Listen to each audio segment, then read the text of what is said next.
sine wave. Suppose that this is sine wave. So how I will plot this? Only two brackets. Amplitude 5 volt and frequency 1 hertz. That's it. Only two pairs of data. Only one pair of data set. Two numbers. Nothing more.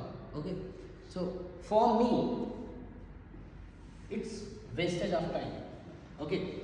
Because in my mind, I can imagine what is the sine wave. So this data is enough. Okay. You got it? So suppose that I am recording a data with 2 hertz. So 2 number is enough and amplitude is only 2.5 volt. So 2 data is enough, 2.5 and 2. In the sense, we can write any kind of sinusoidal signal by using only 2 numbers. That number may be floating point. Okay, not always 1, 2. It go up to 2.33 like that. So computer deal with sine wave like this. Okay, computer internally, computer don't worry about this. What is this? Okay, all these are because just to show plots and graphs. Okay, so all these sinusoidal signals, these plots, just for us, for humans. Okay, even at higher level, you will see. Okay, these two in the numbers are enough. Okay, so now this is clear. So any kind of signal, any kind of sinusoidal, triangular, staircase signal, okay, step input, any kind of signal you can convert in sinusoidal signal. Okay, like let me write. Suppose that you have a signal y is equal to ft. This is a general signal. It can be any kind of signal. Okay, any kind of signal. So you can write this signal as roughly, you can approximate as a1 sine omega 1t plus a2 sine omega 2t. Okay, plus Saurabh, you are getting what I am trying to teach? Okay, plus a3 sine omega 3t plus like an sine omega n t. That is very simple. This is simple. What you are doing? You are writing a complete time domain signal in terms of sinusoidal waves, n number of sinusoidal waves. To increase accuracy, you can increase numbers n.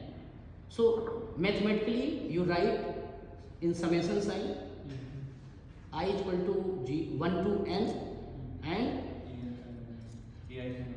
an sine omega n t. That is the Fourier transform. Is it okay? So mathematics is not very tough. It's our understanding. Physical, if we can understand physical words and we can write our understanding in terms of notations, that is mathematics. Nothing new. You got it? So this is the simplest way to write any kind of signal. Now you have two kind of information, that you can write this term as pair of two numbers, a1 omega 1, a1 omega 1 plus a2 omega 2 plus a3 like that. Okay. So why we are worrying about this very lengthy expressions? We can write this whole complete expression in this way. Okay. Amplitude A, frequency omega. Only two numbers. Okay. So see, A1 omega 1, A2 omega t, A3 omega 3, A4 omega 4. If we will write a code, we will not write in this format. Okay, we will write in this format. We will just enter data, two values only. A5 like that, an omega n. What you are seeing here? We have two numbers, a and omega. So likewise, there was two number, time and data. So we were plotting at x-axis time, at y-axis data. Now where we have two numbers, amplitude and frequency. How the signal is converting in frequency domain. See, so we will plot. If we will discuss with someone very qualified person, so I will tell him that okay, even I will not draw that time domain signal, because that is very complicated in shape. So I will try to write that signal in this format, and I will simply, because now I tabulated this signal in this form, we can reconstruct this signal in this format, clear?